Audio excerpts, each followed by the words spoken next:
Yo, Sean and Cass. Classic. As classic as they come. Classic podcast. Classic. In the making. Yeah, total classic podcast in the making. You might want to download this one right now. Just fucking save it in the archives. Yeah. Because this can be a good one. Sean and Cass back at it again. Calm, cool, and collected. Medicated.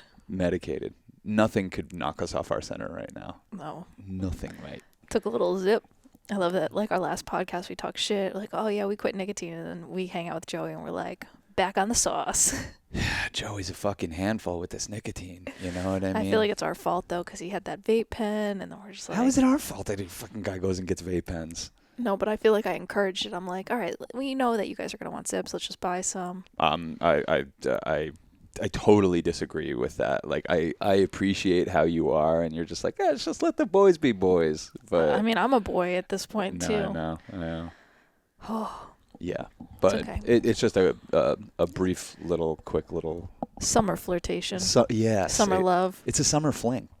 We're having a summer fling.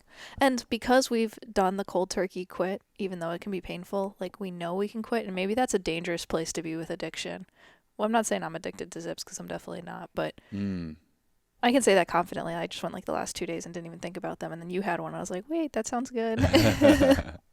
Yeah, it's really weird. I'm glad it's not like a super consequential addiction, you know. Or is it? I don't know. I don't know enough about it. And getting nicotine in in the form of these little pouches is like probably not the best thing for your probably not the best thing for your mouth at all, but you know what I'm saying. There's a lot worse things we could be hooked on. There's things that are much more consequential. Coffee is much more consequential to my life than these things would I've been doing that the last couple of days. I have a 2-day max with coffee though. Otherwise, if I could get the headaches. I'm so fucking sensitive to stimulants that I don't even. I feel like drinking coffee one day, like I still feel like a little buzzed. Like the next day? Yeah, kind of like I can. It's like basically it's like a fire ignition. Like I drink this much and it like lights my fire, and then I'm like, oh my God, this is what it feels like to have fire, and I can almost replicate that feeling. Yeah. You know. It's weird. I wonder why it's so hard for us to tap into our natural energy. Not just us, everyone. I saw our homegirl Ayla was tweeting. She was just like, man, I fucking do my best and I just cannot get energy. And without energy, I can't fucking get focus. And without focus, I can't get anything done. So it's just like this thing of like, so she's like, I take Adderall and it gives me everything I want. She's like, I can accomplish anything I want. I can do anything I want. I can find my focus, but I can't handle that shit. Well, I think it's kind of like what we were hearing someone talk about, the blue chews. Oh my God. Yeah. Blue chews. What, is that like, I guess it's Viagra. Is that? I think it doesn't need a prescription. So maybe it's like a Viagra alternative. Yeah. Or something. Over-the-counter Viagra blue chews. They're not sponsoring us or anything. Yeah, fuck those guys. Whatever, but we're not sponsorable. But someone else was talking about it, and it was really interesting because I'm like, oh, what's the harm? It seems kind of harmless. And they're like, basically in life, you get like a certain amount of raging hard boners. It's just quality hard cock. Yeah. Yeah, in this life. And then, there's a finite amount, is what they were saying. There's like a finite amount of raging hard boners, and you use up like 10 of them with a blue chew. Yeah, and so you might be able to get that. It's going to cost you. Everything does. And what I found out about Harvey Weinstein recently is that, because that made me learn that okay, you take Viagra, you know, you could power through. But at some point Viagra stops working because of this finite amount of boners that men have. No disrespect. Yeah. And because of that, then they have to start, like, men who've used up all their Viagra that they can use up have to start injecting their penis directly with blood flow. And that's what Harvey Weinstein was doing. Yeah, and then he got an infection and all got mutilated, and he deserved it and whatever. But talk about karma. Jesus fucking Christ. You use your dick in the wrong places with the wrong intention, it will rot. His dick is just like rotted off. Like they literally went through a trial where they're showing it to the jury. Like they're showing his fucking rotted off cock. The defense was showing that to be like, he couldn't have done these things. Look at his dick. And it's like, that's how you know he did these things. Yeah. Yeah. But I mean, I think they were joking, saying you get a finite amount of boners. You just got to take care of yourself and what I never would have expected is the amount of fucking people in this in the younger generations that are hooked on fucking Viagra or Blue Chews or whatever. They need them to function sexually.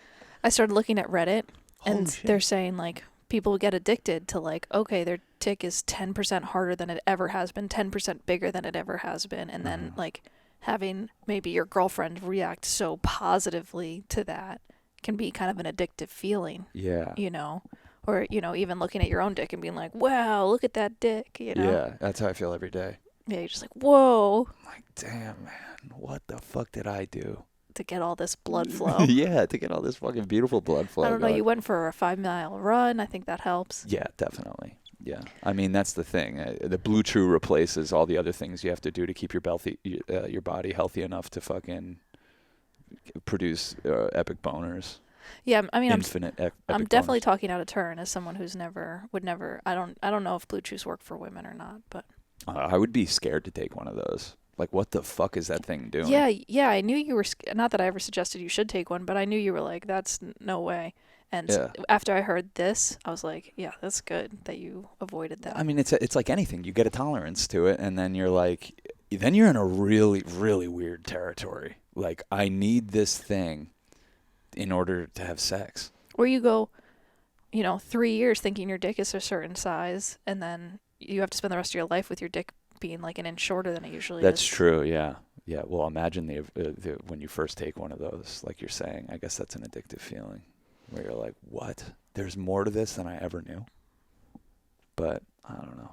I think I'm already achieving the maximum hardness, pleasure, girth, length, pleasure. I think I'm already like I'm this doing my podcast has best. just evolved into talking about your dick. So Not mine, just everyone's. Yeah. Yeah. Your dick is perfect just the way it is. It's a fucking whoever you are, wherever you're at, you're perfect. It's. I mean, look. I think we talk about it all the time. I'm the first one to say it. It's hard being a woman. It's really hard, but it's hard having a dick too. Oh God, I think it would be harder. Literally. Oh. Yeah. I mean, it's fun and it's great, and you can have fun with the little guy, but fucking, it also could get you in a lot of trouble and fucking just can take over your life. So there is a thing with, like, as I've gotten older and understood human relationships, men do have multiple heads. Yeah. It is a real thing. Yeah, the regular head, which everyone can see, and then the crucial head. Yeah, and that one has a big opinion, The crucial head? Yeah, I mean, the crucial head runs your life, I guess. I mean, I'm 41 and it still is, so you just hope that wears off at some point. It could get you into trouble. Like, yeah. There's a certain energy that you might have where you're just like, if you haven't calmed your crucial head, it could start making decisions for you that your mind is like, that's not a good decision. Yeah. Of course. I mean, of course.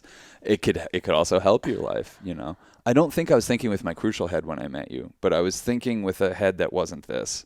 Because this head would have been like, you're married, bro. Stop. I think you were thinking with this head. I honestly was. I was thinking with my heart head. Your heart head? Yeah. Yeah, because your crucial head was tucked away for a long time. Crucial head, I literally, I couldn't give it an inch because it'll take a mile.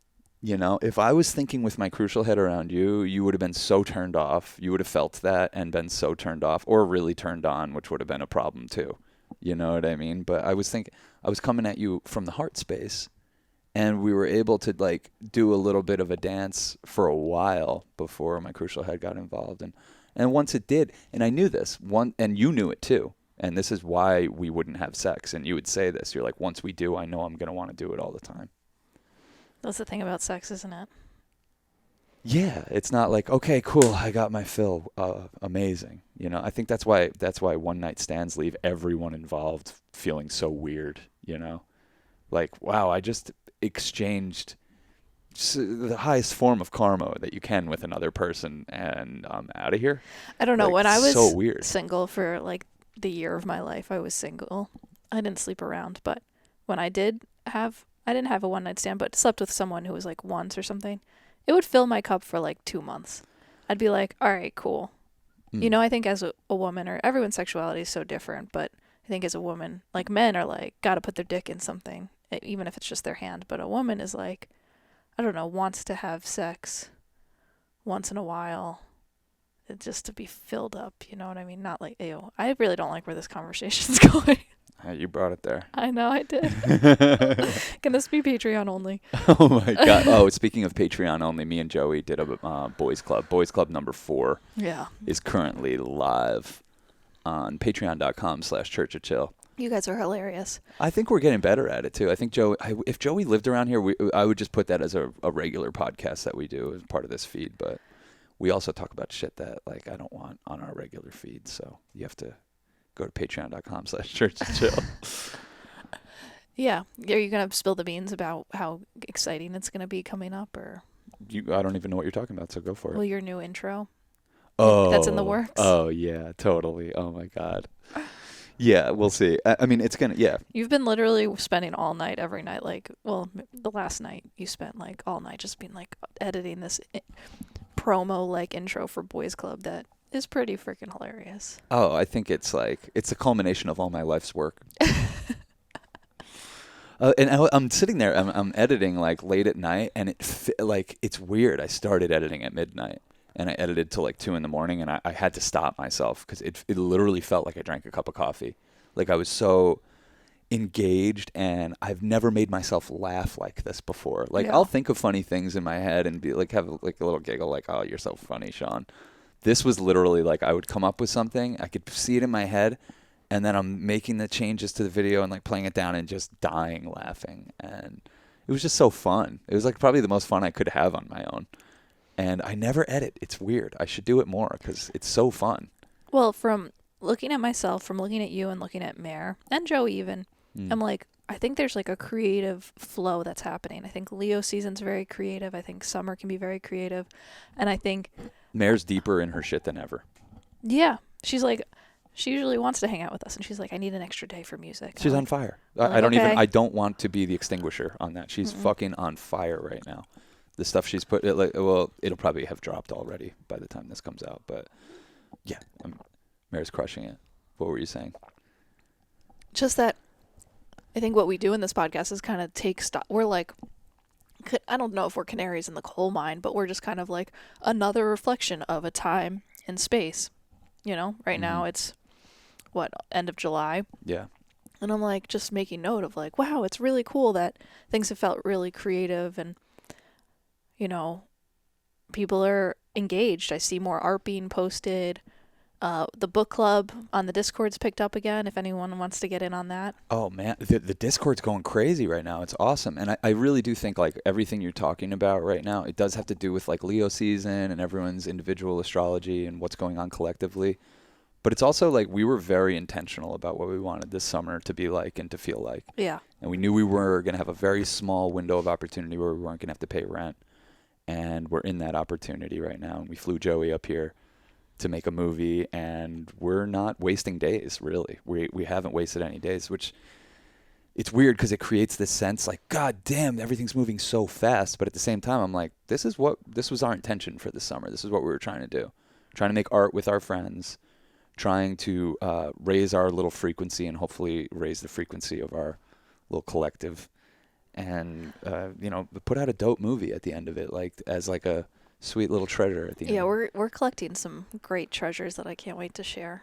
Oh my God. Some beautiful moments and people, and it's like a dream come true doing like, I mean, right now it's casual and we've been treating it kind of casually, and I think there's a time and a space where this movie might step into a higher gear where we're like, okay, we are going to be more official with the camera and more official with getting a budget and doing just different things. But right now, just like kind of floating and doing it with like our little A7S, I'm like, God, it's so funny. People usually work up from the A7S. They're like, okay, I'm making my first documentary with the A7S. And you and I are like the opposite. You went from like professional cinematographers and gaffers, grips, fucking, cameras and everything, 12-person crew, to like, we keep going back to our dream of like, how can we be as small and nimble as possible, that if we want to spend an extra 5 days on the road, we can, or follow this rabbit hole down something. Or I mean, I think we made that switch when we kind of did Trump rally on our cell phones, which was really fun, and like you and I filmed a lot of it and hired like random people or paid like our friends like $50 or whatever to just like get some footage. But it's so funny how I just don't want any boundaries or barriers between us and making art, because we've made art for as long as we have, and because we put it out for free, we have to adapt to, like, okay, we could only invest so much in something that might not make us money. Might not make any impact whatsoever anywhere. Yeah.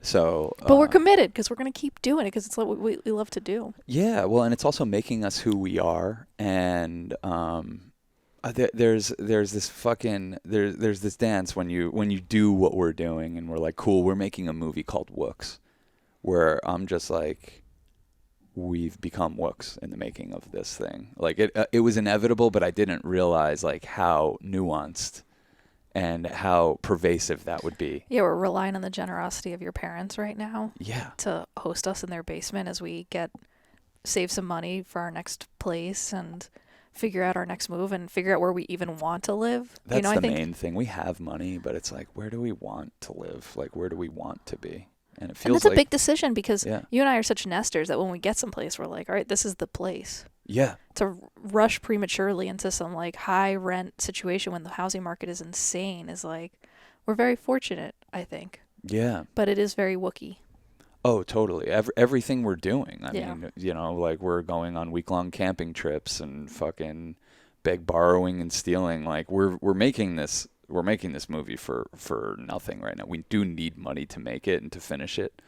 And if you want to be one of those people, hit us up. If you want to be one of the an investor or a producer on this project, it would mean the world to us. Any amount really helps. But yeah, and Mare's told me, she was like, this is going to be kind of the vibe of your life for a little bit. You're going to have to get used to receiving other people's. Well, you've been so generous for so long. Like, always been the one who's like, oh, you need money to buy your house. Oh, you need money for this. Oh, you need money, like, to go to school or whatever it is. Like, I feel like you've given a lot, and I think the natural flow is, it's like, okay, now you have to be a little bit comfortable with receiving, because there's a way of like wanting to do stuff with less ego, and I think it kind of requires like a surrendering to be like, oh shit, I'm going to receive some generosity. You've been generous with your parents, you've lent them money and stuff like that in the past, and now they're being generous with you, and like, it's really cool. Yeah. And that seems to be like the Wook mentality too, is like this give and receive. And and how do you get your wings? Through kindness. You know, that's one of the things one of the kids out there showed us. He was like, oh, I just got my wings, and he was showing us a tattoo, crudely done tattoo of like angel wings coming off like a steely. Which made it kind of more badass. It's so badass. And he was like, I earned my wings finally, you know. I'm 31 years old, I finally earned my wings. And I was like, how do you earn your wings? And he's like, through kindness. Yeah. Well, that's kind of... What the fuck? It's like the reminder that I think we have to do with each other all the time, because we're, you know, you're in this familial dynamic, which is like very triggering and challenging, because you're dealing with your dad, who in a lot of ways has been like a tumultuous relationship throughout your life. Oh my and God. So there's some trauma and stuff that has happened that's been really hard on the little Sean. Yeah. You know, that had to grow up too early because your dad was a little crazy. Little Shawnee. Little Shawnee. Little Shawnee couldn't fucking handle, like, Little Shawnee could handle everything, but he was like scared and anxious and like had stomach problems and like just a fucked up person. Little Shawnee's still in there. No, totally. He comes out sometimes. I know. But I think now you're better at like saying, like yesterday you were really upset and you're like starting to talk about something that happened to you at like 14 and 15 and 3 and 5, and you're like saying all this stuff, and I'm like, your dad just came down to ask us if we want to do something together for dinner, and it was like difficult for you because there's all these like triggers that happen, you know? Yeah. This is actually really interesting because, I'll get triggered pretty easily by him. He probably triggers me more easily than anyone else. I don't even know if anyone else has access to the trigger like this motherfucker does.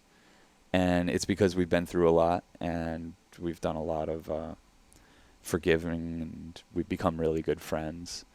And, he's going through stuff in his life and I'm going through stuff in my life. We're both at like very strange points in our life, and we want to figure out how to work together. And it's great because I'm in the fire right now, and it's a beautiful thing. It's a beautiful thing. I need to be in the flames. I need to have layers burned away, layers of the illusion burned away, and no better way to do that than to immerse myself with my family. Yeah, I find this with my parents too, and it was so funny. I was just talking to Joey on the phone, and his mom asked him to do something, and he was like, "It's so funny. She asked me to do something, and I just became like all of a sudden a little brat, like, oh, mom, that's so far of a drive, like what?" And she's like, "I do nice things for you. I've done nice things for you, like kind of Like have you, what?" like give birth to you and raise you, you know? Yeah, she's done everything for him. Yeah. And so for her to ask him to do something and him to whine about it, she just had to be like, you know, I've done nice things for you. And he's like, oh yeah, why am I being such like a little boy? But that's what happens. Like Ram Dass says, like go spend a week with your family if you think you're enlightened. Yeah. And so it's this thing that happens is when we're the kid, it's like we're so used to our parents, maybe not you as much with your dad or whatever, but like we're used to them serving us. Are you hungry? Do you want to do this? What do you want to do? And then we kind of can get trapped in that like childhood state of like, Oh yeah. what are they doing for me? They're supposed to protect me. I'm like, I need to, and it's kind of like, oh, in this process, and it's easier for me to see this as like, oh, we need to serve your family. They're serving us by letting us stay in their basement. Like we need to serve them by like, I try to cook food and do stuff with Katie and help them out in different ways. They need us right now. And like this makes the most sense. And it makes the most sense for me spiritually too. Because there's this guy I am, there's Sean the artist who like lives up to all these ideals. And then there's Sean the person who's like deeply flawed and fucking judgmental and like we all are. Yeah, totally. But like I think a lot of people can avoid confronting that, and I'm just at a place right now where I can no longer avoid confronting that. I'm very much in the dynamic right now of like that artist version of me and the lower form of me need to like my highest self and my lowest self need to like it's time for them to come together and figure out how to navigate and who I really want to be and not just talk shit but actually fucking put shit into practice. And it's tough. It's really tough. But I think I was just listening to Dr. David Hawkins talk about judgmentalism versus discernment, and I think that like that's the spectrum, and I think we're so good at discernment in our films. That's what we do. We go towards something and we don't judge it. We try to discern. We try to essentialize. We try to figure out what the essence of this thing is. And then there's the other side of us that is extremely judgmental, and all that person just wants other people or other things to be more like us. Like, why aren't you being more like me or my view of the world? Why aren't you conforming to... And you especially want... Because with anyone besides your family, you're like, whatever. Like, you might... I'm so good about it.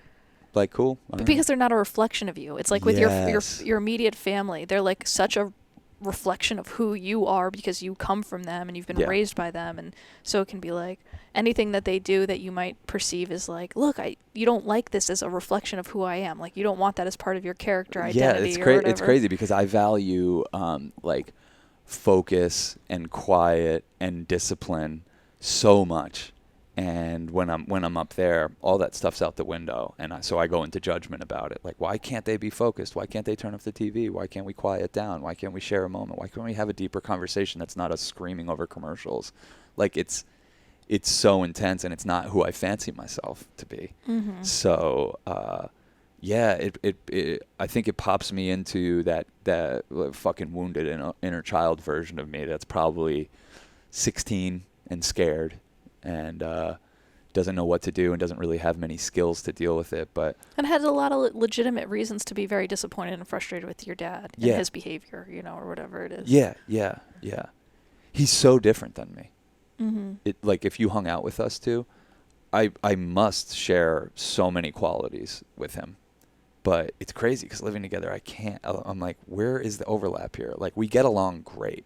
We really do. Like, like he was even saying, like, you're my only friend. And I'm like, that makes me want to step up.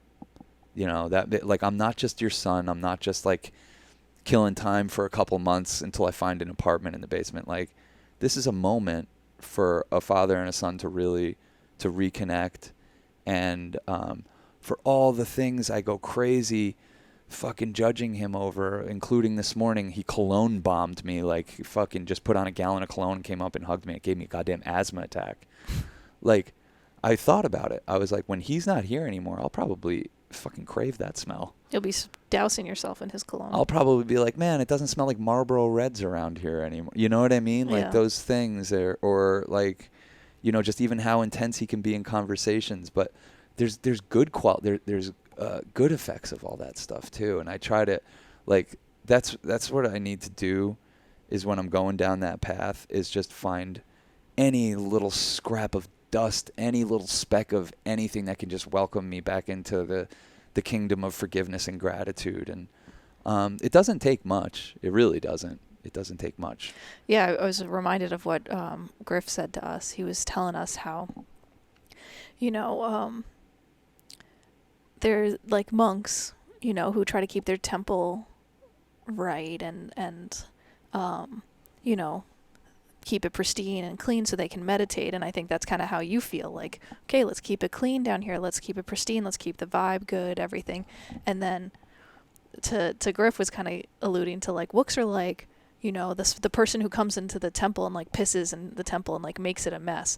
But by doing that, he'll show these monks who think that they're so wise and so calm that Where there's work to be done. Because if you can get so mad and disturbed by someone pissing on your temple of peace, like, what is your temple of peace worth anyway? Exactly. You know, it's like, it's in those challenges and in those moments that you can find deeper peace. And that's like where the real work is, because being able to go to a mountain or be alone and find peace is like, yeah, that's easy, but that's not life. Life is these moments, these interactions, these judgments, these... Life is breakups and debt and getting fired and a car accident, a flat tire, and your kid is sick. And yeah, that's what we're here as humans, to kind of experience and navigate and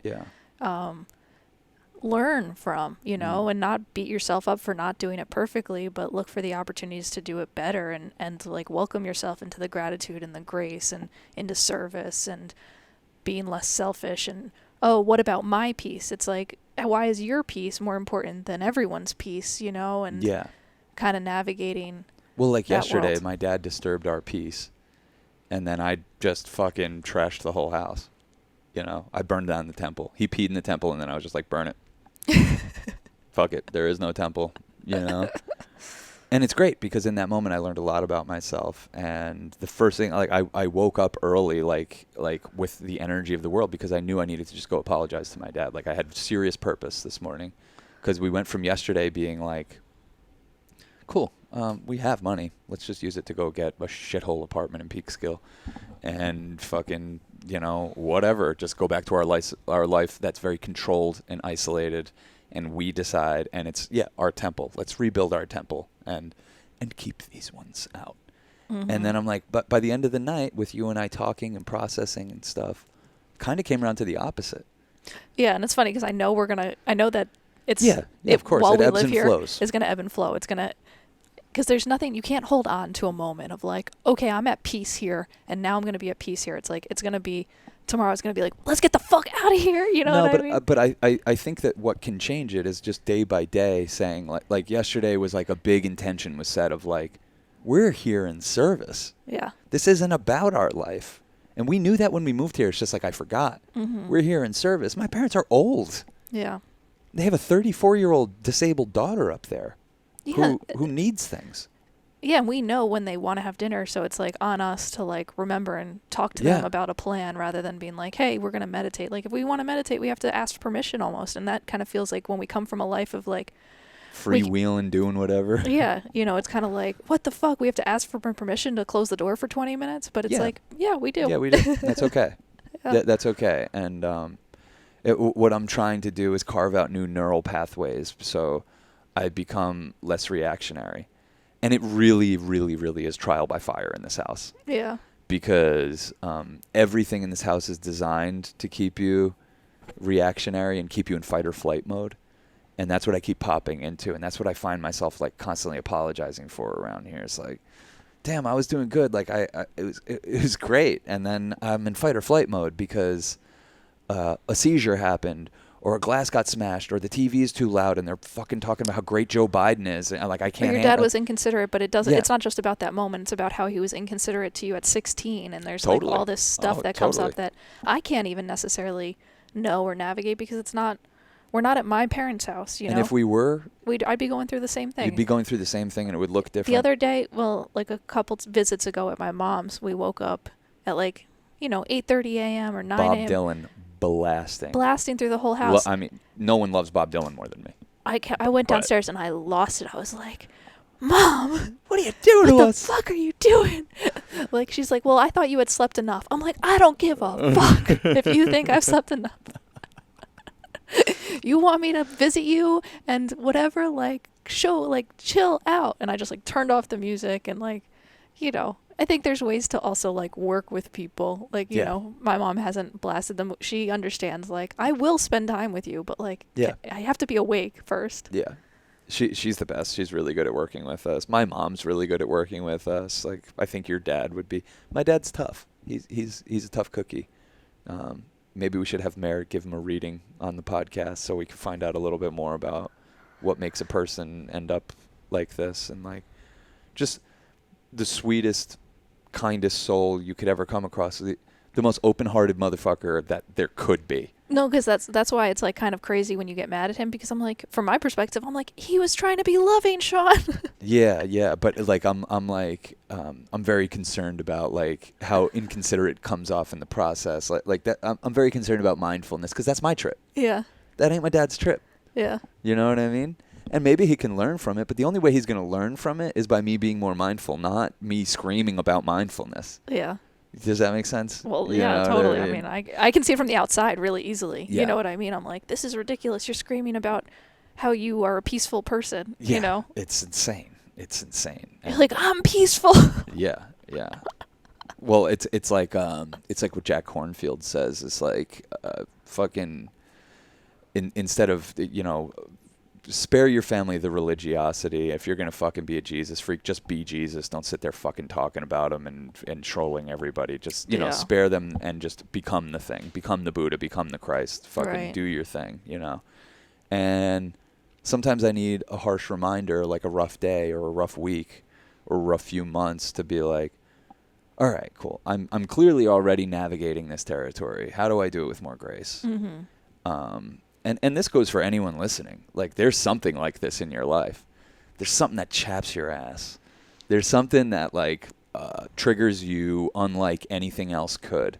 And a lot of times, like, it's an ex or maybe a current partner or a family member or fucking the whole world of careers and jobs and bosses and Mm-hmm. being a subordinate and like all this fucking shit. There is something like that in everyone's life. So we all have like an example to work with. And I just slept on it for a second. And I want to be better now. I really do. And I probably say that every day. Well, you're in the best place to do it because you wake up and you go upstairs and your dad accepts your apology. You know what I mean? He is that loving that he can accept He your not apology. only accepts it, like I'm barely get it out of my mouth. And he's like, oh, my boy, just covering me in cologne. And also, like, your parents, they're fiery, passionate people as well. It's not like yelling and screaming and burning down the temple isn't something that they do on their own. They don't do on their own They're doing accord. it whether we're here or not. So This is we're in the fire, you know. Yeah. Oh, fuck yeah. Totally. We thought we were before living in New York City. Like, that was fucking easy mode. That was easy mode. It's like, oh, we're getting paid all kinds of money, so we just pay for a very expensive apartment and we're isolated. We get to see people on our terms when we decide to see them, when we decide to let people over, when we decide to go to my parents' house. Now we're in a situation where it's like, well, we really can't have anyone over here. We're kind of just here. We don't get to decide when we see our parents. We see them every day. And, we're getting to know each other a lot better. We're Yeah. getting to know each other a lot better. And I think that for the majority of the rest of my life, when my parents aren't here, I'll be looking back at this fondly and looking back at this time fondly when we're all here and we're all healthy. Yeah, multi-generational living's kind of a gift, and it's kind of like it feels like we're going back to something. Like it feels like Yeah. we are It's the way. a community here. This, you know? I mean, it sounds so stupid, but it really is the way. I will come out of this a healthier more well-rounded person, and I'll have a tighter bond with my family, which is really hard to do in capitalism, is like carve out the space and the time for multiple people to really connect, not just in a surface level, but to really connect and get to know each other, see each other through a hard time. I think that's why my family's so close. It's because we've had nothing but fucking hard times, like, for so long. And it's like, now we're kind of going through it. Like, since we moved in here, Caitlin's had like 2 seizures.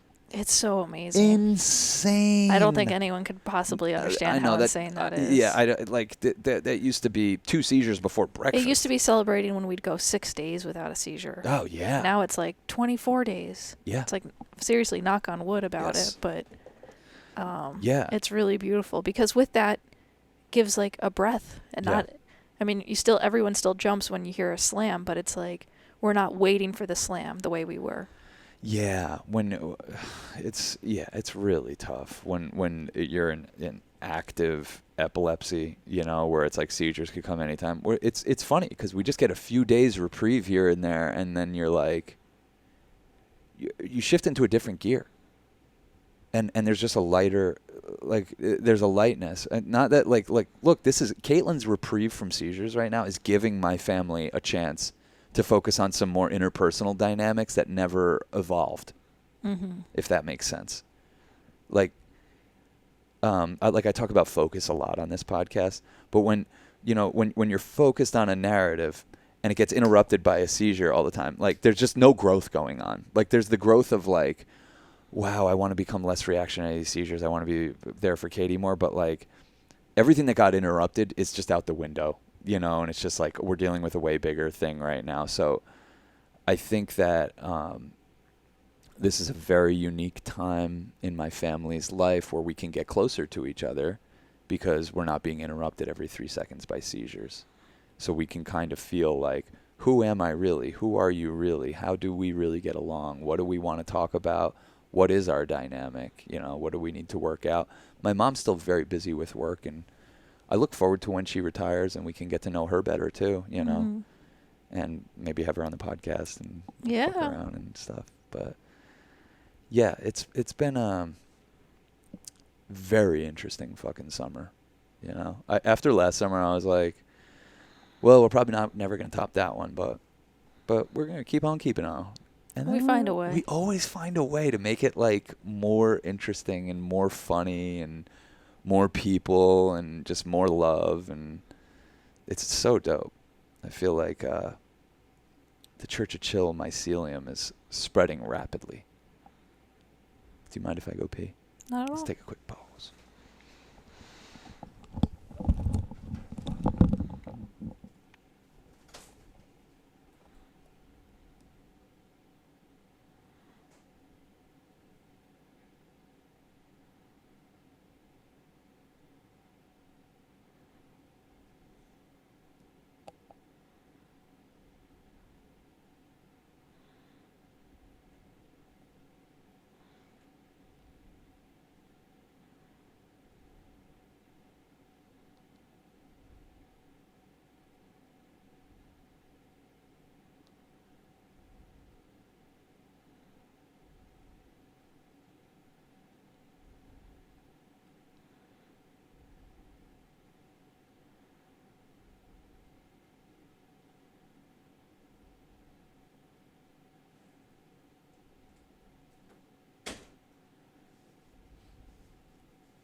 We're back. We're live. We're already doing better. I have a call. I saw your dad walk up about 15 minutes ago. I have a call from him from 14 minutes ago.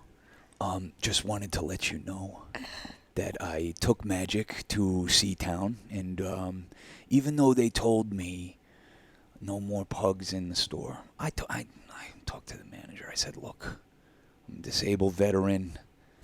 I have a handicap license plate. This is a service dog. She spreads joy. She's well behaved. You won't even know she's here.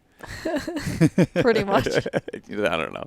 It'll be something like that. Where you're like, sorry, wait, why did you call me? I just left. I was writing a treatment for a job that's going to help us get the money to get out of here. Wait, what are we talking about? Well, like when your dad used to call 13 times, we were like, holy shit, like we That missed gives a me a call. heart attack. Yeah. Gives me a heart attack because it's like something happened with Katie. Like we gotta like, but now sometimes he'll call 13 times and we're like, you know what? We'll call him back in a little bit. I mean, we were camping the other day, and I woke up to 13 missed calls from him, and I'm like, what the fuck? Oh, my God, do something. We might have to go back today. And I call back, and he's like, your mother says you guys are out camping because you think I'm an asshole. And I'm like, I was like, just fucking keep your fucking, I can't get involved with your relationship up there. Like, I'm sorry, I can't get involved. Like, I could barely keep track of my own relationships. Like, what? I don't know what you and mom are getting into. Yeah. Yeah. Yeah. How was your pee? It was great. Great. Flowing. Awesome. I took a blue chew. Shout out to our boy Griff. Can we just fucking... Hell yeah. Can we say, like, a fan of the podcast going back a ways now? And Yeah, he's kept me doing this podcast because right when I need it, he'll send a message like, hey, that podcast, you guys mean a lot to me, love listening, and you, like, you know, just being incredibly kind and encouraging. Yeah, if you dig our podcast, you owe a thanks to Griff because he definitely keeps us, like, because we can lose the narrative, obviously.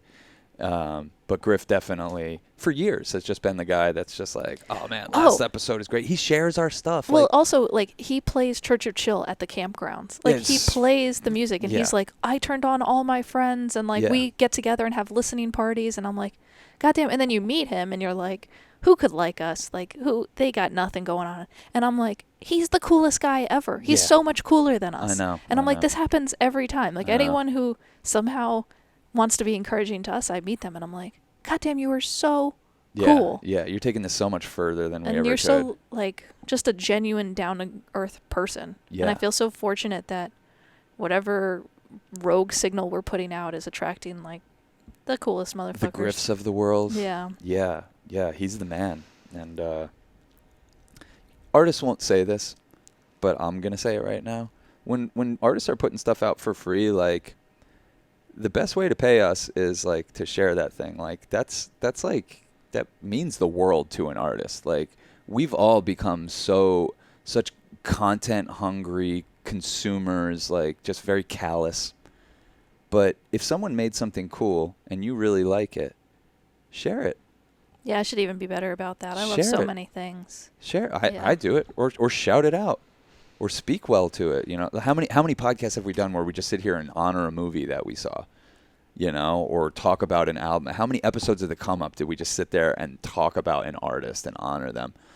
You know, to try to just spread the word about that person so they can keep doing their thing. Like, it means the world to us when people see our stuff and share it. We already lost the money. Like, when we make something like American Sunset, it's like, we already lost that fucking $20,000 or whatever. Like, we invested it, we made this thing, and you watching it and sharing that is a way of paying for it. We're putting it out for free so you do that, so it can be shared. Not so you can say, hey, somebody hop on fucking Netflix and rent this for $6. No, these are free.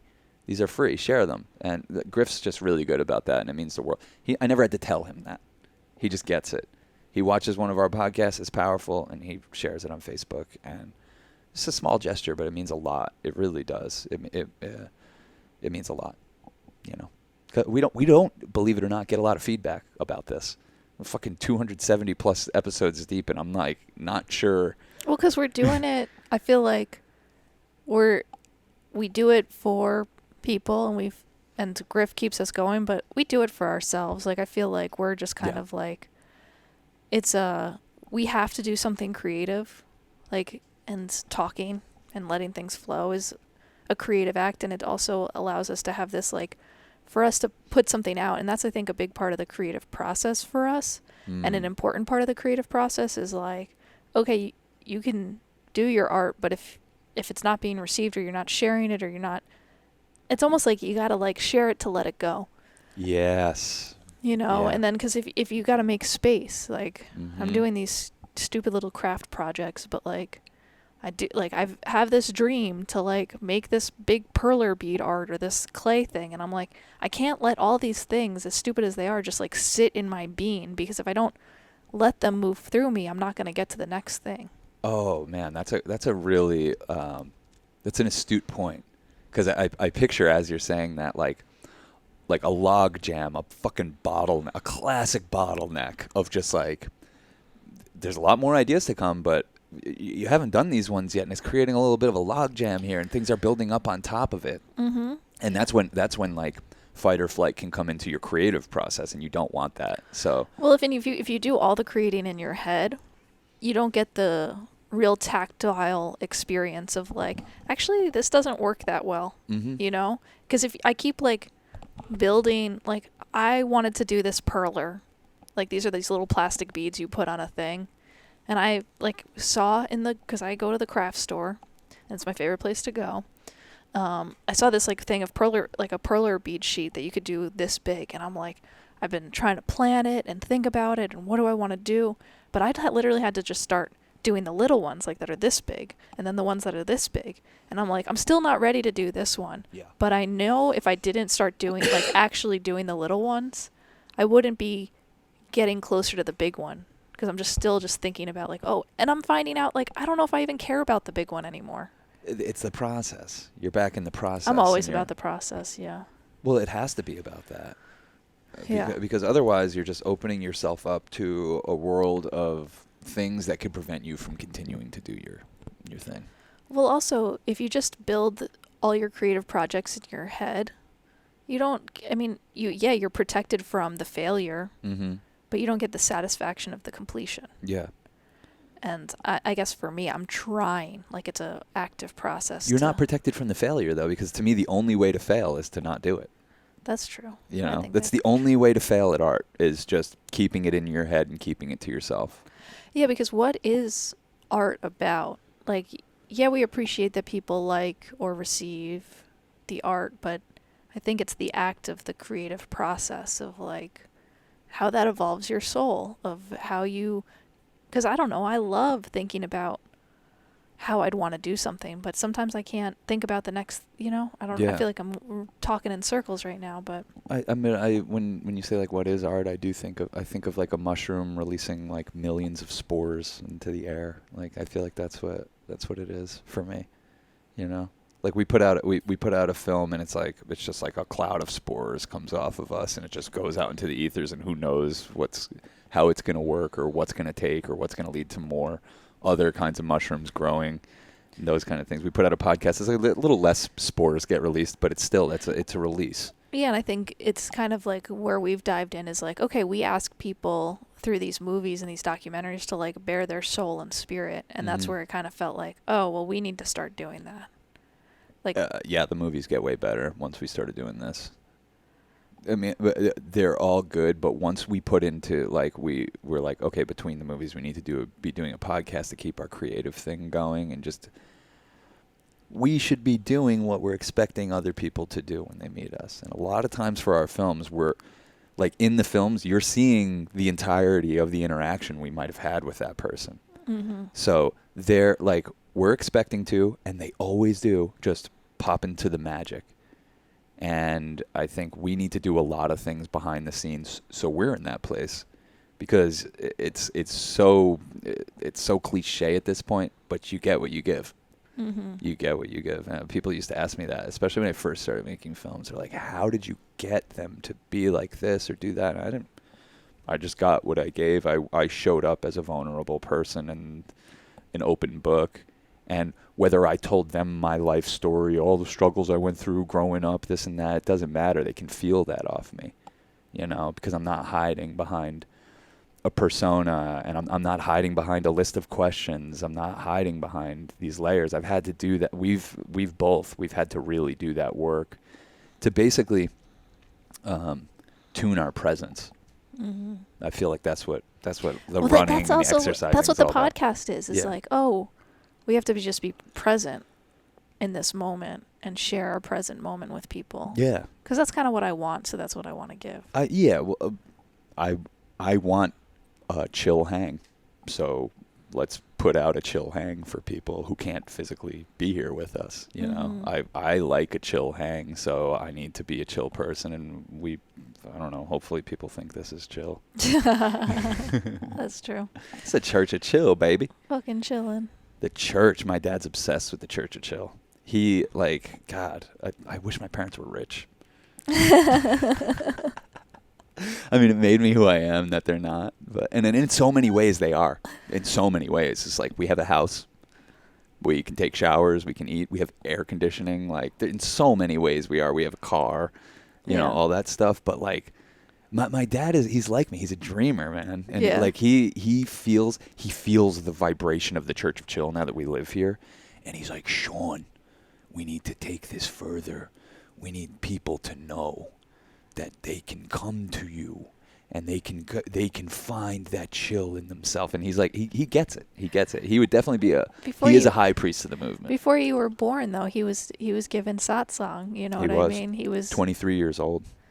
23 years old. He just dropped into his spiritual life. You know, I guess probably from the use of psychedelics and pot. I think that mixed with a girlfriend who was obsessed with, you know, Maharaji. Yeah. Yeah, and you know, got into meditation and you know, followed this dude, I can't remember his name, Maharaji. Like he who was 14 years old when my dad started following him. My dad went to India to see him, and he was a 14-year-old. Wow. Yeah, crazy. And he goes by Primrose now, but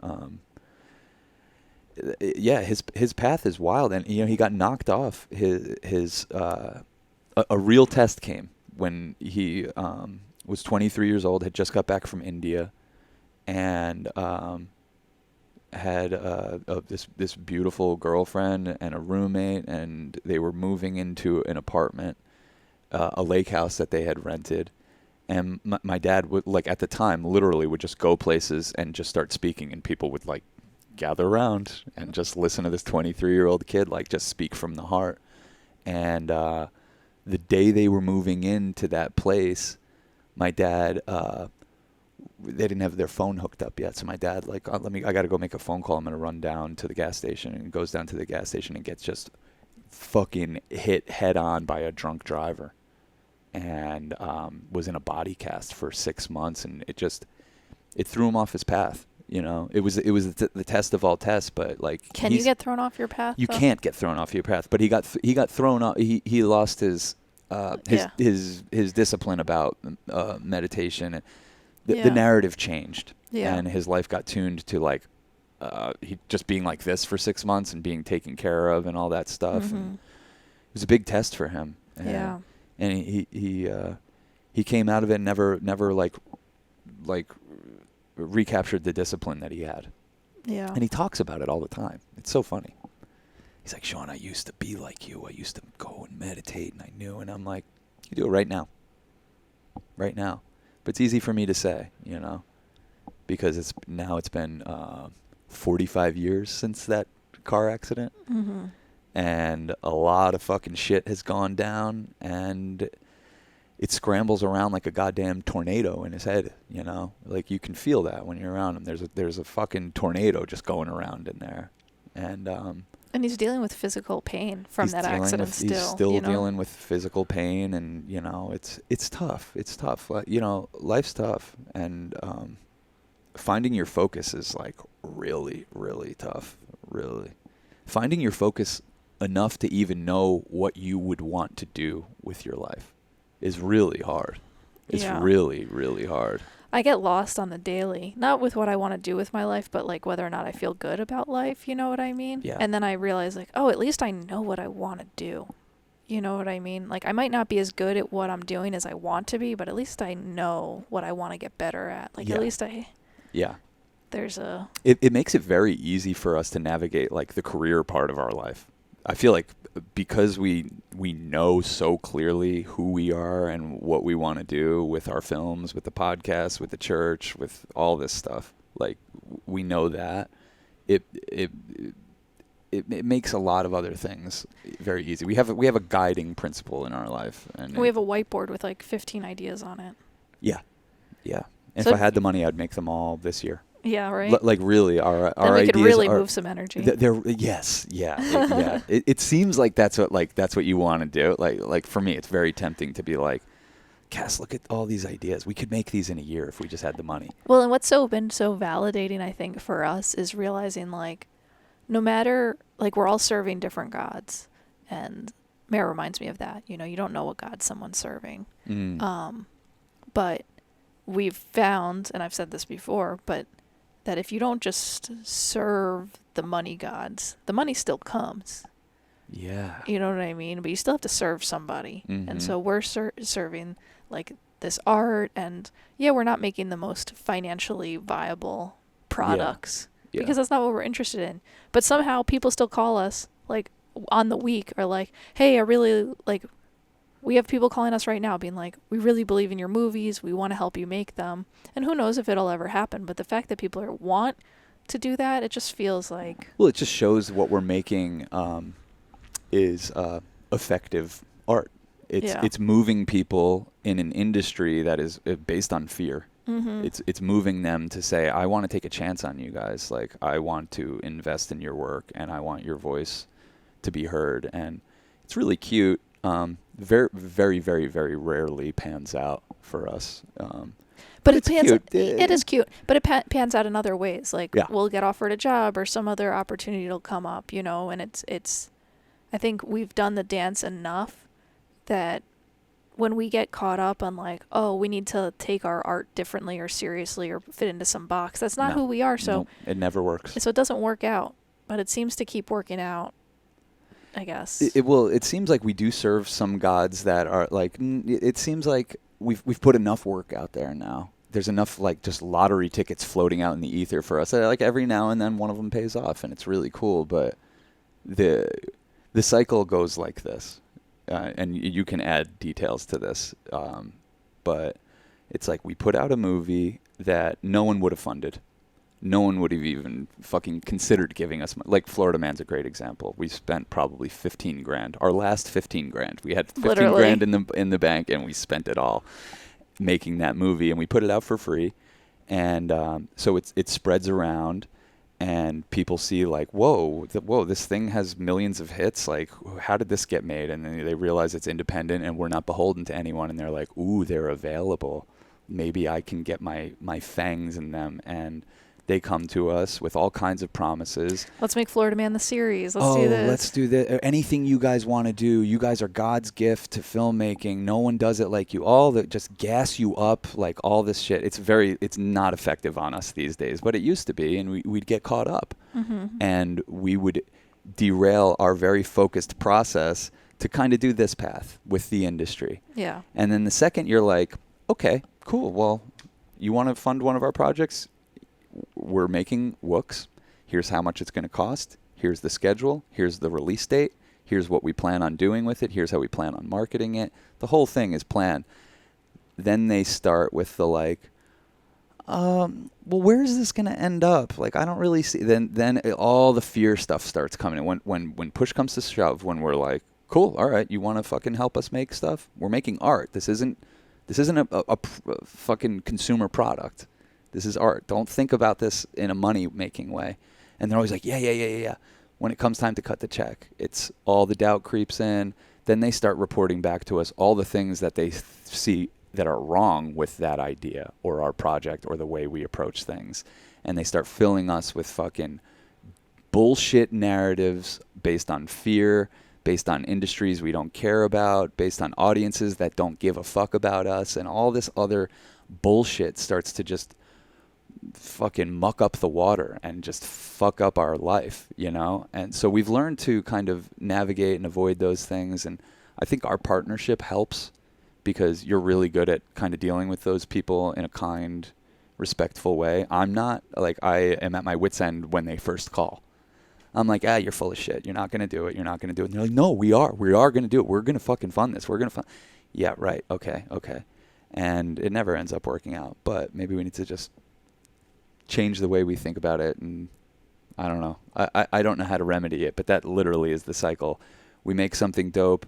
It gets really well received. Someone is praising us and bowing at the altar of our art. And then we're like, cool, you can totally take part in it for this small fee. And they're like, I don't know. Actually, you guys suck. No one watches your stuff. It never makes money. None of the platforms are going to really be down with this. We don't really see where this is going. I don't see where your 3X structure comes in or who is the protagonist and the antagonist. All just fucking bullshit. They don't even know what they're saying. Yeah. because they've never made anything. They've just been on that end of things the whole time.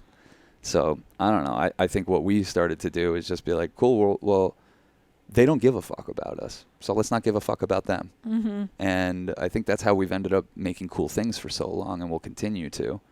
But you never know. The narrative could totally switch up, and We're open. we're very open. We're very open. We're riding the wild. It really is a wild ride. Yeah, like you said the other day, you're like, surf the wave you're on. Oh yeah. Don't worry about the ones that you might get later, or the fucking tidal wave that's forming way out there in the ocean. Just surf the wave you're on and focus on that. And we are riding the crest right now. And it's a very precarious feeling. But I can learn to love that and appreciate that in a way. And I feel like when you're doing that, you're serving the gods of inspiration and peace and tranquility. Mm-hmm. And that's the shit I'm interested in. Yeah, I think we've learned through this life how little we understand about it. You know what I mean? Like, yeah. I don't know if there is like a way to beat the system or anything. It's like, it's so personal, and it's also so magical. Mm-hmm. And like what you were saying before about kind of just tuning yourself to like the presence and the gratitude and bringing yourself back. Because it's just like it kind of can release the suffering, and I don't even remember what the context was for me saying surf the wave you're on, but it's just another way of saying like your life's probably going to be the smoothest if you're in the moment. 100%. What is depression is reaching into the past for terrible narratives, and anxiety is reaching into the future for it. So I don't know how do you kind of extricate yourself from that? You learn to just tune into the present moment, and actually my dad taught me this. The way to do that is to breathe. Yeah. And to do conscious breathing and follow your breath. And he's always told me, he said, that's the word of God. That's the secret. Yeah. The word of God is the breath. And every being on this earth, human or not, shares that. Mm-hmm. So you tap into that. Conscious breathing will tune you into the present moment in a way that no drug can, no person can, no piece of content. Drugs can give you like an extended awareness on your like karmic predicament. Like yes. that your state of mind is very entangled with your karma. Like, were you nice to the person you last interacted with? Mm-hmm. Were you kind? Were you mindful? And if you weren't, like, you're then that like I was doing, you came back because you did a couple days with Joey, and you came back, and I felt like I was doing so good. And then I started talking to you about, how I talked to your dad or whatever it is, and maybe not complaining, but kind of just like airing out a little stuff. And then I just felt like immediately the karma of not just being in the flow, but talking to you about, I was really in my flow today. And I really, I was able to get through to your dad by talking about it like this. And, and then it's like, I just felt it immediately. Mm-hmm. That I wasn't just like in the flow anymore. And I wasn't the grace that I was earlier in that day. I was patting myself on the back for the grace I had that day. Yeah. And it like threw me in a way that the next day was like a fucking nightmare. Yeah. And I feel like, of course, I feel a lot of responsibility for things when they don't go well, but it was just a very clear moment to me of like, oh yeah, you think you're finding grace and you think you're stepping into your power until you need to talk about, hey, I found my grace and I found my power. Yeah. And then all of a sudden you're like, what am I talking about? That is not, in this moment, I'm sacrificing my grace to congratulate myself for having grace. Yeah. That's not grace. Yeah, exactly. It's not grace at all. It's like the wolf from Pulp Fiction. Let's not start sucking each other's dicks quite just yet. Yeah.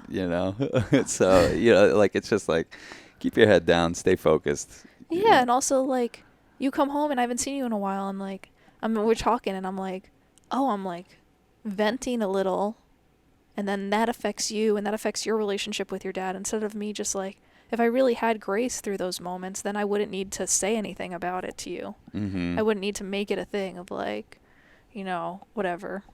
Yeah, and you're really good about that, and, like, if you're not complaining, I'm like, complain.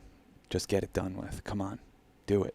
or congratulate yourself. Come on, we need a win here. We need a feeling of victory. Like, I'll fuck with you like that, and you're just like, I'm just being graceful. Come on. Yeah. You know what was really very revealing is being at we were like we mentioned Griff. He's been inviting us to this place, Nelson Ledges Quarry Park, for years. And he's just like, this place is fucking paradise for people like us. And I believe him, but I'm like, we have a shit car and it's fucking 7 hours away and we've just been busy and the quarantine and all this shit. So years go by and we finally go there, and he warned us. He was like, this place gives you what you need, not necessarily what you want. And we stepped foot on that fucking property, and it was like just going into like high speed karmic fucking, like, everything. You're just dealing with your karma right then and there. Fucking people set up their tent next to us and start blasting music that we can't find. Like, we can't find our peace when this music's going. Like, we judge it, fucking those people leave, worse people come in. We judge them, fucking another terrible fucking thing happens. Like, it was happening in real time. We talked about it a lot on Boys Club, so fucking go check that out. But we went through kind of all the examples and how wild that was. You talked about how you puked in the garbage can after making fun of somebody who puked in a garbage can. Yep. And I knew better too. When I saw this kid, like, he was just walking down the path and just like opened up trash can real quick, puked, and moved on with his life. And I was by myself, and I was like, that was hilarious. I was like, that kid's having a rough time. And then I was like, making fun of him to you guys. I was like, yo, I saw this kid fucking. Then cut to 5 hours later, and I'm doing the same thing, just walking by, literally the same trash can. That's amazing. Literally the same exact trash can that I was fucking poking fun at this kid for puking on in 6 hours earlier. There's me, and I'm like, okay, cool. I got to get my shit together. I got to tune back into the present moment. I got to be more discerning and less judgmental. And that's really that's the lesson of all of that stuff. Yeah. Yeah. No, did you talk about how you got that intense reading by that guy on Boys Club? Because that kind of relates to what we were talking about with your we could talk about that, because we didn't really get into detail, and we're, Boys Club is Boys Club. We're just really trying to make each other laugh. So, but it was cool. You want to talk about that reading? Sure. Yeah. Well, yeah, we were filming for the movie, and we were like, this guy Rogue is like, obviously a wise soul, and we were like, a total sage. We're like, we brought I was like, oh, there's a 5-card reading for $20 or whatever. I was like, here, we want to do a reading, but like, you don't have to do the cards or whatever. We just want to kind of talk to you and get some of your wisdom. And he's like, well, I could do a couples reading. We're like, okay. And we were filming this. Yeah. Yeah, we were filming. Not us, but what he was doing. Yeah. And he pulls a couple cards for you, and he like has to keep pulling cards. He pulled like 15 cards for you or something. He's like, you're going through it. You're going through some childhood stuff. You're in the mud. It's gonna get worse. Oh, he's like, oh man, this is gnarly. You're really, you're in it. You're about to be in it more. Oh, it's really, and like, it was just, I think for someone as sensitive as you, being told like, hey, you're about to go through it, like, it started to like kind of emotionally build up in your body. Like, he's like, my body, it was building up in my body, but in my mind, I'm just like I'm focused on like, oh man, we're getting such good stuff right now. Like, I'm not even thinking about what he's saying to me. I'm just kind of in one ear and out the other with what he's saying to me, and I'm thinking like, oh, we're getting such good stuff. This is going to work so well at this section in the film, and then I'm going to cut to this, and I'm kind of thinking about all that stuff. And he's looking at me. He's like, yo, you're going to be going through some shit, dude. But my body's aware of what he's saying. And he's saying all this, and then he starts talking to you, and he's like, you're fine. He didn't say that. He was basically. Like, but compared to you, I was like, he's like, yeah, you're fine. Yeah, he's just like, he's like, you need to slow down. You need to be more mindful. You need to be 10% better in every area of your life. And I'm like, yeah, I know. Yeah, like, I can do that. And like, he's like, and then he comes back to you, and he's like, you though. And I'm sitting there like, I'm going to puke. Like, literally, I'm like, and he's still talking, and I'm looking at him, and I'm like breaking out in the fucking cold sweat. He's like, what you're about to go through is really gnarly. Like, he keeps like, saying it in my mouth. I mean, I'm thinking watering. In my head, I'm like, Sean's been going through it his whole life. Like why are you giving this guy a fucking break, man? Apparently not enough. So, yeah, I was just kind of like barely listening, but my body's starting to react, and I'm like, whoa. I'm like, oh no. My mouth is watering, and I'm like sweating here, and this guy just like keeps talking, and I'm like thinking like, well, this is great shit. I just want to wrap it up so I can like go just like sit down and like kind of digest what he just said, and like he keeps going, and I'm just like standing up because I just feel like something's about to go down, and I'm just like standing up, and we finally wrap it up. And the second we wrap it up, I just like went over same trash can that kid went to, puked in it, and then I just like had to lay in the lawn, and you just like calmed me down. I was never the same. I really wasn't. That was our last night there, and yeah, I puked. I fucking laid down in the grass, and you like. I had a migraine for like 2 days. I had a migraine. It was insane, and like you were just like, the only time I feel better from a migraine, I could take all the Advil, everything, water, fucking electrolytes, magnesium, whatever. The only thing that makes me feel better is when you're just like sitting. So it's an emotional thing. Yeah. When you say everything's gonna be okay, and you just pat my head, it goes away. But I was toasted, bro. Toasted. Like I barely was able to get from the lawn to our campgrounds. We got to the campsite, and I was just like, I'm just gonna go lay down for a second, and just passed out for the night. You and Joey went and had adventures, but it was intense, and and that was the last thing we shot, and I think that was very fitting. Yeah. Yeah, I like to go out on a note like that on all of our shoots. I hate like getting like a half-assed thing that I think is probably gonna hit the cutting room floor as our last thing, like, but the last thing we shot on that shoot was like something very useful for both me personally, and I hope for the film and for the audience that receives it. Yeah. No, he was. It was like a bath. Like it felt like a spiritual bath. Someone Mm-hmm. else who had got a reading from him had said that, and it was true. It felt like, oh wow, he really clicked in and channeled Mm-hmm. something. Yeah. And I haven't fully processed everything he said even, but. Yeah, we'll be having more times with him. His name's Rogue. Mm-hmm. Yeah, he's definitely he's got that wild magic vibe that's Natural mystic. The natural mystic. That's like a vibe we've been seeking and dancing around making a movie about for years. We have a movie called Wild Magic that we will make, Mm-hmm. but it's like we have to call in the right characters that. Just those underground American mystics that, like, they're not on Instagram. They don't even have an email address. There's no way to contact them. That's why we have to just keep going, like, down this path. Yeah. And it might be a path of irrelevance or whatever it is. It doesn't matter. It's getting us closer to the zest of life. Yes. Playing the game doesn't make me feel closer to the zest of life. Like, I'm here to live. Yes. I'm here to experience. I'm here to learn, Mm-hmm.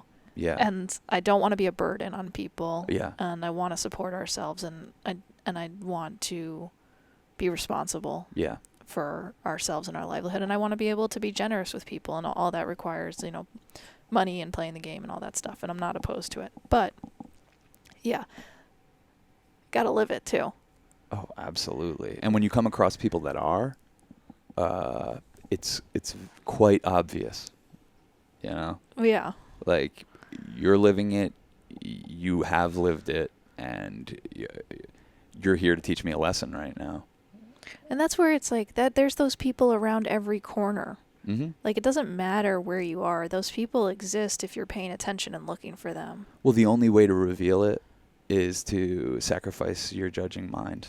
That's the only way to reveal it, because they're there. Yeah. They are your parents. They are the fucking annoying dog that barks at you every day. Yeah, if you're like tuned to that frequency where Yeah. everything is wisdom and sacred knowledge, Mm-hmm. it really is. Mm-hmm. Because you might be hearing someone going, but if you're like absorbing it in the right way, you can kind of like settle in where you can kind of hear the deeper messages of what's going on. That's discernment. The deeper pain that is like connected, anyone else's pain is connected to your pain, and your capacity to be overwhelmed and need to puke in a garbage can or whatever it is, We just think that we're separate, Yeah. and that's where I think the family dynamic can really enforce, because you've sown that's within the first context that you individuated yourself from your family. Mm-hmm. Yeah. So. Yeah. The Mare was just saying, like, she was like, it must have been a good reading because like it caused a purge, and I was like, yeah, if it wasn't a good reading, I might not have purged. If it was something that didn't really kind of hit, I probably wouldn't have purged. But I don't know. I think on an individual and collective basis, like, we all need that. We all need the the purge, because the purge is just the releasing of all the things that you've been letting build up, and all the things you think you're controlling with your mind, and you think you're compartmentalizing and putting things in the right category and making sense of this and that. We're in a fucking chaos cauldron. Nothing, things aren't going to fucking make sense. You got to purge out every now and then, and part of that, like part of what you're purging is your ego. You're purging your fucking the illusion that you think you know what's going on. And it feels really good to release that and to just really let go. It feels really good. And I think we need to collectively do that. I think the purge that we're going to do collectively is when we're just completely done with capitalism, and we become much more interested in collaboration than competition. Yeah, I think that's where like a deeper listening comes in, because when I'm like so concerned with my own needs, I don't hear other people's needs, but like my needs are boring. Yeah, and they're also kind of simple. Like, they're simple, yeah. But I think that, as I slow down and, you not being here for a couple days actually like helped me tune into your family's needs more, because I was able to be present in a way that might be like more challenging for the 4 of us or 5 of us to do together, Yeah. And like Mare taking care of herself so well right now, and her being in her artistic flow creates space for actually us to be there for her more, and for us to be there for each other more. And it's we all definitely shift gears into that needy version of ourselves from time to time, and it's all good, and like we actually do show a lot of grace in those situations. But it's really nice when we're in a moment like this, and it's something worth being grateful for. It's like we're all in our artistic flow right now. There's challenges that come along with that lifestyle too, but they're more fun, like privileged challenges, It's And when you get to this age, 34 I am, you've had enough. I'm fucked. I don't know how to do it. I'm gonna fail in every aspect of my life. But you learn that that's a temporary state of being, that sense of like failure and I'm a loser and stuff like that. And so I don't know if it cuts as deep when it happens. It still feels as tragic when you're going through that emotional, like, oh my God, I fuck everything up. I'm a fuck up. Everything's fucked up. And then, but then you like, it's impermanent, Well, I mean, but that's where seeing the world in a more discerning way starts, is at home, right there with you, with yourself. Are you judging yourself, or are you being more discerning about who you are? Judging means like you're trying to manhandle yourself into a dimension that maybe you're not quite ready to go to yet, and you're judging yourself based on what other people have done, and that path their path really has nothing to do with yours. So if you can start to practice that self-forgiveness and dropping the all the petty judgments that you have on yourself, you'll see that you drop them for the rest of the universe, and that's where that magical layer starts to reveal itself. Trying to get better at that, but what else is there to do while we're here? And that's where it feels like pay our bills. What do you mean? Well, yeah, and we're doing it. We're gonna do it better and figure it out. But no, it feels like it's what it's about. Just slowing down, listening, adjusting, adapting. That's grace. Ay, ay, ay. Ay, ay, ay. That was a good transmission. Cool. I think our best transmission yet. If you made it this far, thank you. You're our if friend. you got through the Blue Chew section. Yeah, if you got through our Blue Chew ad reads. No, really appreciate you. We have lots of stuff coming out, and we're working hard on getting some cool stuff to come out. Yeah, I think next year we'll be doing something at Nelson Ledges, more official. Like a space camp. And I think what's really cool about that is if we do the right weekend, like I think the times where we've done space camp in the past, it's been like a huge investment on our part, emotionally, financially, and that sort of thing. And I think that this being a space that is prepared to hold us, and that you could camp at any time, and more of it instead of like, I don't know, I think it's more of a like, rather than like we're hosting an event, more like let's come together and make an event. Yeah, let's come together and make an event. We're gonna facilitate by talking about when it's gonna be and coordinating maybe some people who want to be there. But I've been kind of downloading more about what's possible and like how people can make their own vibes by like your campsite can be a vibe. And then it's like we should be not only like, because people go to these festivals and we're paying these musicians to, and that's awesome. But I think for us, we all have so much to offer that it's like, and we did this at Space Camp, but I think it could happen in its own way. It's like, okay, someone wants to do tie dyeing, you know, some like it's camp, like summer camp, like kid camp, you know. It's like, let's all be children together. Let's all love and create and appreciate and go deep and fuck around on our instruments and not be so serious, you know. No one's in charge. No one's the star of the show. But everyone's in charge and everyone's the star of the show. Yeah. There's a couple ways of looking at it, but there's not a hierarchy. I think it makes it. I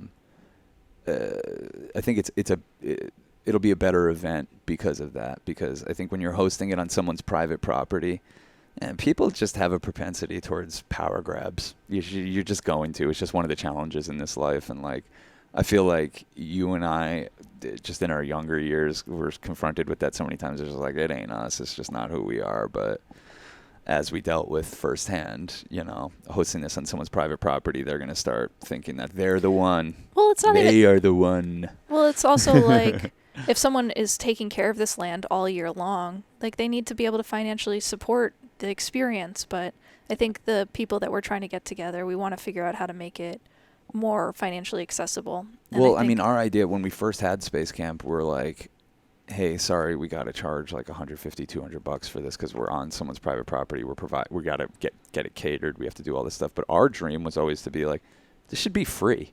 This should be a free event. And the person that we were doing Space Camp with before thought of it as the opposite. They were like, no, this should be a premium event that we continue to charge more and more for. Yeah, because they want to offer more, and I want to offer less. No, I'm not looking to offer more. I'm looking to offer less. Like, I'm looking to just offer presence and a little creativity, but, you know, find a place that's set up where it's like, and it's also not exclusive. It's like, we don't have to cap the guest list. No. And we're not in a position to say you can or cannot come. Yeah, it's great. It'll be a free for all and it'll be really fun. That's what we love. I love a fucking free for all. That's what we love. I don't want to be in charge. I want a fucking free for all. That's where the best music's gonna come from. Yeah. And that's what it's all about for me. It's just like, yo, what can we fucking stir up with all these musicians right now? Yeah. And also just like the art of music that happens naturally when people like creating kind of a festival vibe where it's like, we're not paying any. I would love to get to a place and evolve it to a place where we could pay people to do tie-dye or pay someone to come play their music. But for now, it's like, you like playing music, come play music with people. I mean, that's the offering to the community that like a musician can bring, or a tie-dye person, or a painter, or fucking whatever, someone that wants to lead yoga or chanting or whatever. That's. And I love that also, and we did this at the last Space Camp, but I love this kind of energy of like, yeah, someone might be hosting a morning meditation. You don't have to go. I don't care if you go. No. It's like, there's no like, it's very much like live life at your own pace. Like, I think that's the chillest way that these things happen is if like, okay, yeah, I'm up for a 7 a.m. meditation and I want to do that, or a fire closing ceremony, but it's really about kind of navigating your own energy. Yeah, absolutely. And we don't like being told what to do, so we don't like telling other people what to do. I want to facilitate a place that that embodies what I picture when I think of the Church of Chill, which is just like a very relaxed, good time, peaceful, where you can go deep with people. And you don't need a cult leader for that. You don't need, nothing. It doesn't have to take on like a fancy luxury element to it. It's just show up and be yourself, and that's all we ask. And I think it's the best way for us to all tune our frequencies and make a difference in this world on a bigger scale. Totally. Yeah. So a lot of fun things to come. A lot of fun things. We're actually doing a little micro space camp. If you want to know more about that, it's happening very, very soon. So join the Discord, and you can get on the Discord through patreon.com/churchofchill. There's 150 Church of Chill episodes, which are all music on there. The music they're all great. Yeah, they're meant to help you with a come up or be put on while you're tripping, or just like smoke weed and sit in the bathtub, or on your drive, make or some whatever. art. Or make some art. But I think it's really valuable as a time to maybe like away from devices and kind of like, I think it's like set space. And I think the beauty of what you do is that it's like, okay, here's an hour and 45 minutes of like curated tunes in a curated order. And I think it's a very generous offering. I'm very grateful you do it. There's that on there. There's 4 incredible episodes of Boys Club, and there'll be many more. I'm working on the intro for that now. There's a Girls Club episode on there. There's like probably 30 or 40 bonus episodes that have never been seen on our free feed. There's all kinds of shit on there. I'm always putting something on the Patreon. And it's a really it's a cool way to show support for people like us who are trying to do a bunch of cool art for free, because I think art is free. I think when you start charging and start getting into all that stuff, it's a different thing. So this is a way to support us continuing to put out a bunch of stuff for free. And I think it's very generous. But it's also a way to meet a bunch of like-minded heads who are all hanging out in our Discord, posting sacred knowledge all the time. Yeah. Book club is August 15th. The book is, want to make sure I say it right. The Kin of Atta are waiting for you. I'm like, yeah, I'm already just on the first chapter, and it is a ride. Yeah? Yeah, it's very like, I think it seems like it's going to get more psychedelic, but it's like very much in this like dream state, but it's also very compelling. And yeah, seems to be a relatively easy, quick read in that. So we're doing that August 15th on the Discord. This feels like the part of like when you go to like Catholic church, like after the communion, like you sing a song and then whatever, and then it's just like the whole place just like relaxes, and then there's some announcements and it's whatever, and everyone knows we're about to leave, so it's just like it takes on a whole different vibe. It's like my favorite part of the church is like right after communion you sing the song, and that's what this part of the podcast felt like. Yeah, I also have a zine that we're collecting images and poems and things for. And I have the zine is called The Rogue Signal. Yeah, it's coming together. It's I want people who submitted art to be patient with me as it does come together, because I don't want to prematurely force it out, and it's definitely the idea is to have it out by the end of the year. Yeah. Compiled. So if you want to send stuff, please do. Yeah, it's cool. Yeah, cool. Lots more to come. Right. We're gonna record some cool podcasts this week. Yeah. There'll be some really funny content on the Patreon. Yeah, thanks for hanging out with us. I hope you get something out of our meanderings. Same. Peace, love, and magic, y'all.